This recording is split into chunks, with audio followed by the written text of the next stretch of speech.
Hello my brother and sisters. तो कैसे हो आप सब? आई होप आप सब बहुत अच्छे होंगे। आज मैं फिर आप लोग के लिए एक न्यू वीडियो लेकर हाजिर हूँ। और आज आपके आपके लिए मैं एक्सप्लेनेशन लेकर आया हूँ यूनिट 7A न्यू रिलीजन। और ये एक न्यू रिलीजन जो है, इस स्टोरी को हम लोग आज इस वीडियो में डिस्कस करेंगे, वो भी रियल लाइफ एग्जाम्पल और इंटरेस्टिंग वे के साथ। तो चलिए स्टार्ट करते हैं। यूनिट 7A न्यू रिलीजन, एक नया धर्म। देखिए, हम सभी एक धर्म को हम लोग जानते हैं, और जो है जिसमें हम लोग वो धर्म क्या बताती है हमें, भगवान की भक्ति, ये सारी चीजें उसमें आती है। लेकिन यहाँ पे न्यू रिलीजन बताया गया, यानी ये धर्म जो है उस भगवान की भक्ति से थोड़ा हटकर है। यानी भगवान का पूजा जो पाठ हुआ है उससे क्या है, ये थोड़ा एक अलग धर्म की बात की गई है, एक नए धर्म की बात की गई है। सबसे पहले इस स्टोरी को जानने से पहले हम लोग इसके ऑथर के बारे में जानेंगे, लेखक के बारे में, आखिरकार वो है कौन। तो पेज नंबर आप लोग आइएगा 85। About the author, Dr. Rajendra S. Khambete is a practicing family physician in Ahmedabad. Doctor Rajendra S Khambate जो है इनका नाम है, जो प्रैक्टिसिंग कर रहे हैं, एक प्रैक्टिसिंग फैमिली फिजिशियन है। फैमिली फिजिशियन का मतलब एक डॉक्टर हम लोग बोल सकते हैं, वो फिजिशियन है, ठीक है, जो कि अहमदाबाद में रहते हैं। भारत का अहमदाबाद जो शहर है वहाँ पे वो रहते हैं। His medical practice and other activities form the foundation for his passion in life, writing stories and novels. और उनका जो मेडिकल प्रैक्टिस है, यानी जो पूरा उनका मेडिकल का जो प्रैक्टिस रहा, और फिर जो दूसरे एक्टिविटीज़ रहे, वो क्या बनाते हैं, फाउंडेशन को बनाते हैं उनके पैशन के लिए। उनके पैशन के लिए जो है वो क्या करते हैं, फाउंडेशन का निर्माण करते हैं।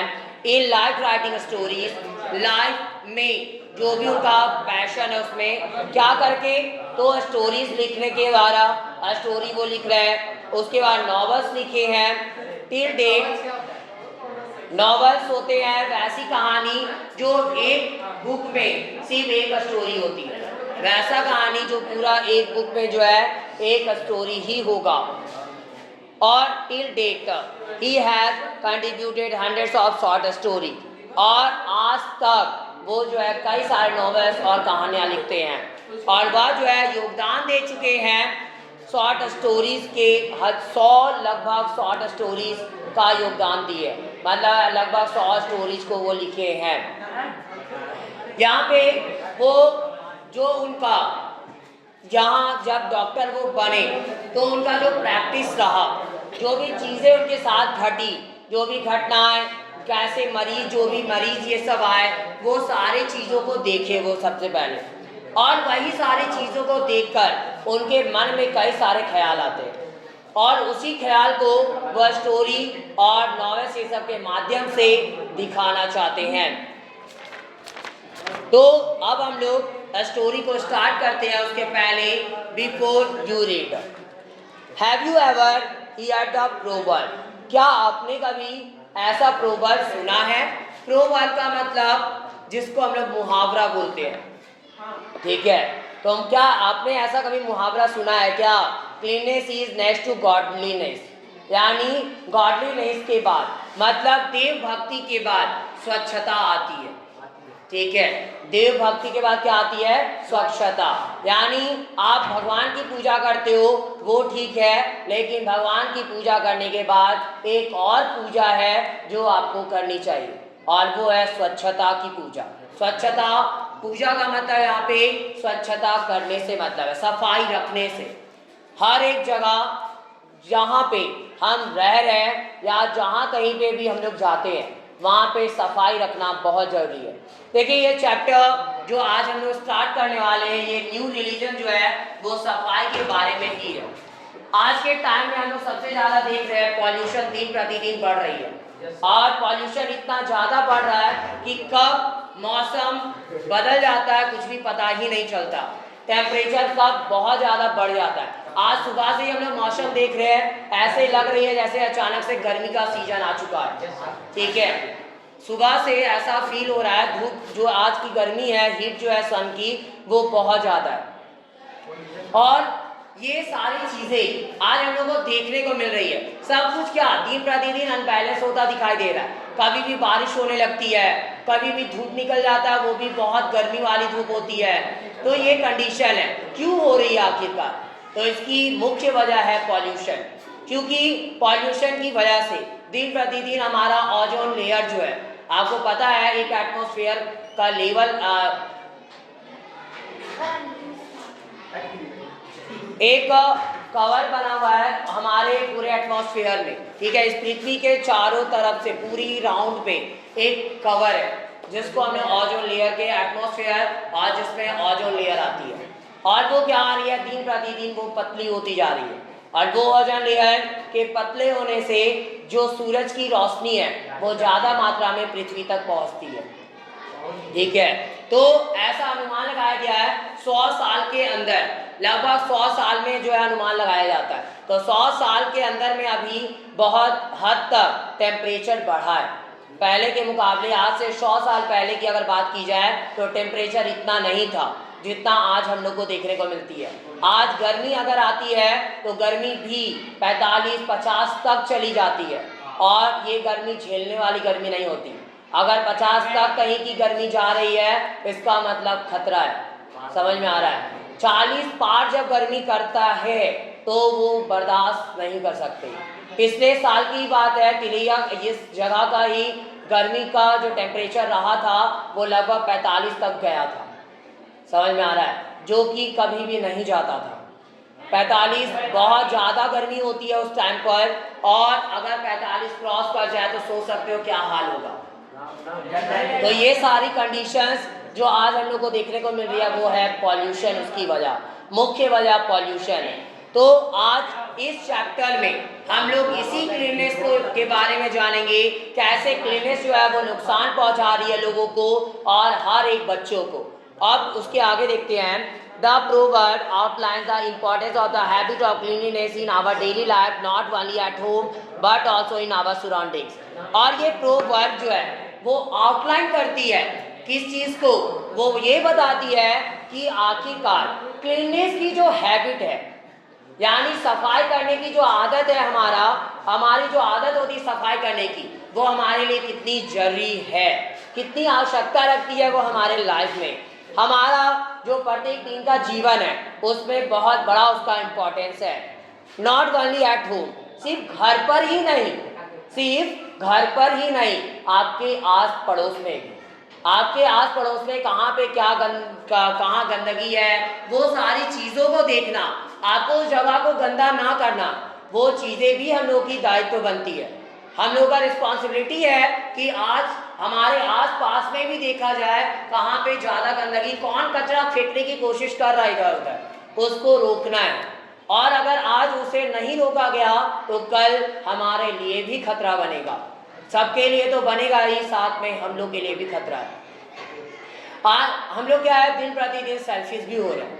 हम लोग क्या, घरों को तो सफाई करते हैं, घर के कचरे को उठाते डायरेक्ट जाके रोड पे डाल देते बाहर, लेकिन वो सारी हमारी गंदी आदतें हैं। आप नहीं डालते लेकिन बहुत लोग करते हैं ऐसा। अभी हम लोग कहीं घूमने के लिए निकलते हैं तो रोड पे जब चल रहे थे, लेस अगर लेते हैं हम लोग, लेस के रैपर को, लेस खत्म जैसे हुआ, जहाँ खत्म हुआ लेस वहीं पे रैपर को गिरा देना और आगे निकल जाते हैं। ठीक है, ये हमारी आदत होती है। दूसरा, कोल्ड ड्रिंक्स की बॉटल लिए हैं, कोल्ड ड्रिंक्स लिए हैं या तो वाटर बॉटल लिए, अगर कभी प्यास लग गया है रास्ते पे और वाटर बॉटल लेना पड़ा, मिनरल वाटर, या तो कोल्ड ड्रिंक्स की बॉटल लेते हैं हम लोग। चल रहे होते हैं, जहाँ पे वो कोल्ड ड्रिंक की बॉटल समाप्त हुई या वो पानी की बॉटल खाली हुई, वैसे वहीं पे डायरेक्ट फेंक देते हैं। ठीक है, आपको पता होगा आज दिन प्रतिदिन कई सारी घटनाएं इस बॉटल की वजह से भी होती है। ठीक है, एक्सीडेंट जो होती है ये बॉटल की वजह से भी होता है। अब सवाल ये आता है आखिर क्यों? तो देखिए जब बॉटल पैक सील की हुई फेंकी हुई थी जिसमें ढक्कन लगा हुआ होता है टाइट, अब वो बॉटल क्या होती है, फूली हुई होती है। अचानक से कोई गाड़ी वाला देखा नहीं, ये टू व्हीलर्स की बात करें, कार वाले ये सबको ज़्यादा फर्क नहीं पड़ता, और या साइकिल वाला कोई बच्चा है चल रहा है, अचानक से उसके सामने वो बॉटल आ गई तो क्या होगा, चढ़ाएगा, और बैलेंस बिगड़ा तो वो गिर भी सकता है। समझ में आ रहा है? और लोगों को क्या आदत होती है, अगर कहीं पे बॉटल गिरा हुआ मिल गया तो उसको और मार मार के कहाँ तक ले जाएंगे पता नहीं। ऐसा भी हिम्मत नहीं होगा कि उसको साइड कर दिया जाए, नहीं, वो साइड नहीं करेंगे, उसको मार मार के और कहाँ तक लेकर जाएंगे। ठीक है, तो ये सारी कंडीशंस है हमारे लाइफ में, तो ये सारी चीज़ों से हम लोग को बचना है। अभी हम लोग कहीं टूरिस्ट प्लेस पे जाते हैं, वहाँ पे अगर कुछ खाए या तो कुछ भी चीज़ें लेकर गए हैं, सारी चीज़ें वहीं ऐसे ही फेंक देते हैं। अगर कुछ घर से भोजन लेके गए, खराब हो गया बाय चांस या ज़्यादा बच गया, उसको वहीं पे डालकर डायरेक्ट फेंक देते हैं।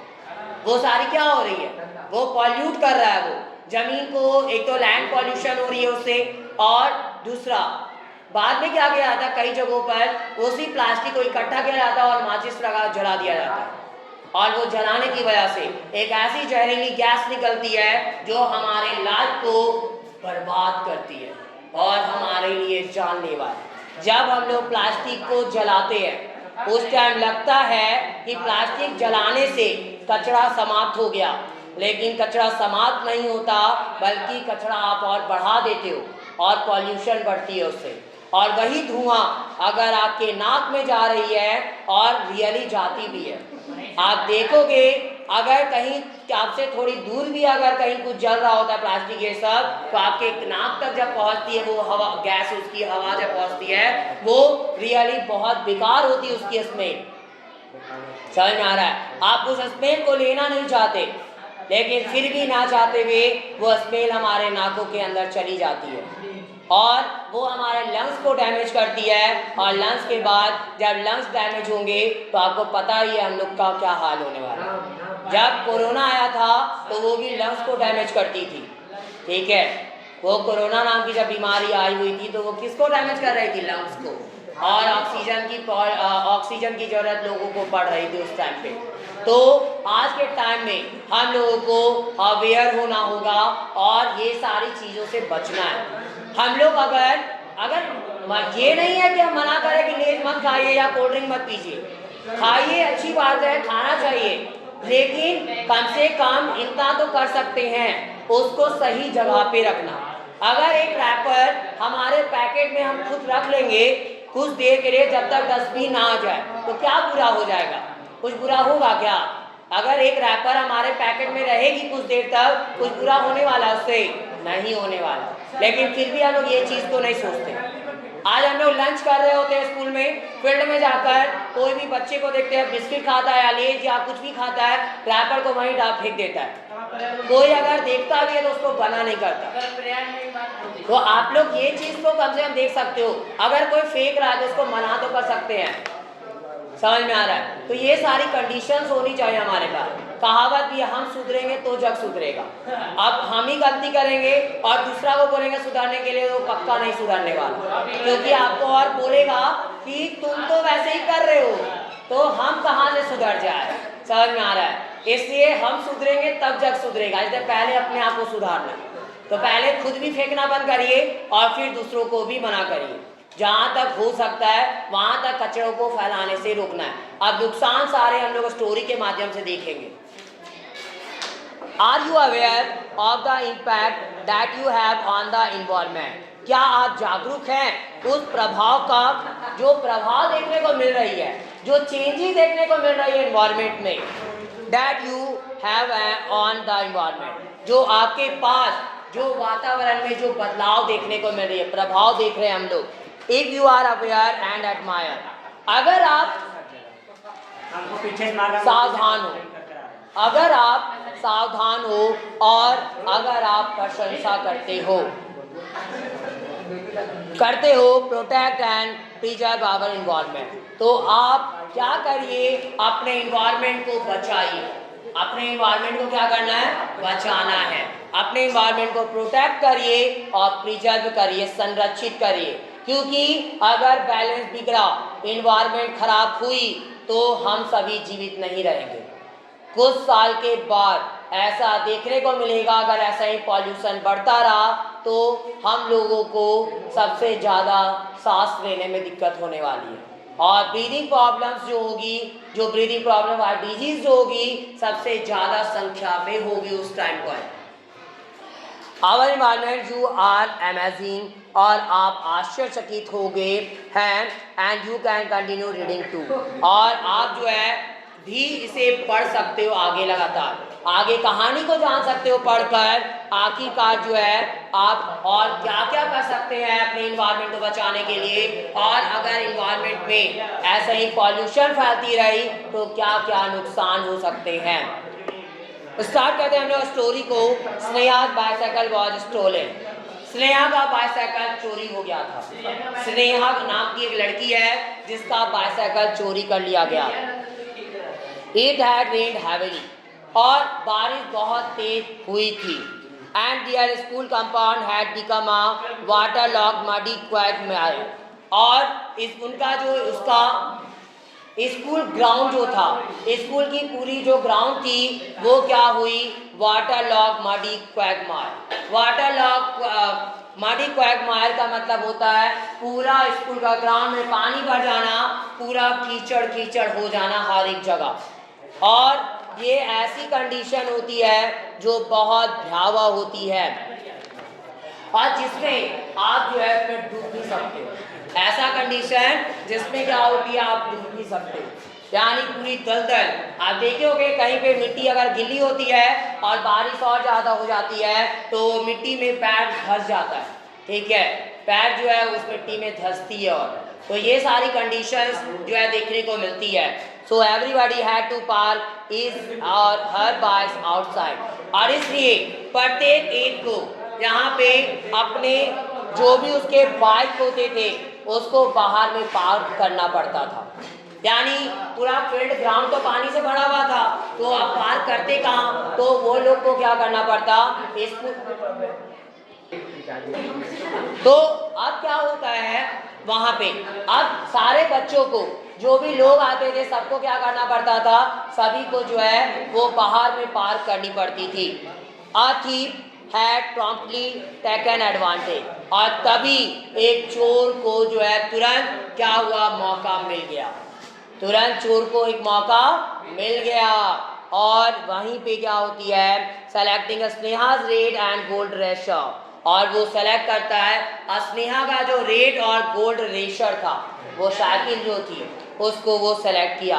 अब police complaint brought no result, और पुलिस को कंप्लेंट की गई लेकिन कोई भी रिजल्ट नहीं आया, कुछ परिणाम मिला ही नहीं, पुलिस से कुछ भी पता नहीं चला। To prevent further thefts the principal did her best to get the rain water drained. It was found that polythene bags was styrofoam cups debris had clogged the rainwater drains. After the removal of the blockage, the water drained out and the school compound became dry. और अब आगे principal क्या किए, अब जब चोरी से बचने के लिए कि आगे अब ज़्यादा चोरी ये सब ना हो, उससे बचने के लिए वो क्या करते हैं, did her best to get rain water drain, और वो अपना बहुत अच्छा कोशिश किए, ज़्यादा से ज़्यादा जितनी ज़रूरत थी वो सारा दम लगा देते हैं रेन वाटर को ड्रेन करवाए, यानी रेन वाटर बारिश की पानी जो जमा हो गई थी उसको बाहर निकलवाए। It was found that polythene bags, और यह फाउंड किया गया था कि पॉलीथीन बैग्स फिर styrofoam cup debris had clog the rain water drains, जो क्या की थी, वो जो रेन वाटर जो ड्रेन था, नालियाँ जो थी, जो नाली से पानी पास होता था, उस पानी वाली नालियों में ये सारे प्लास्टिक की चीज़ें फंस गई थी, वो जाकर नाली को क्या की थी, जाम किया कर दी थी। प्लास्टिक एक ऐसा खतरनाक चीज़ है जो ऐसे तो यूजफुल है हमारे लिए लेकिन बहुत बेकार है इन्वायरमेंट के लिए। वो जिस जगह पे फंस जाएगी या जिस जगह पे अटकी हुई रहेगी उस जगह को पॉल्यूट करती है, और जो कोई नाला होता है उसको जाम कर देती है। तो इसलिए हम लोग को प्लास्टिक जहाँ इधर उधर नहीं फेंकनी चाहिए।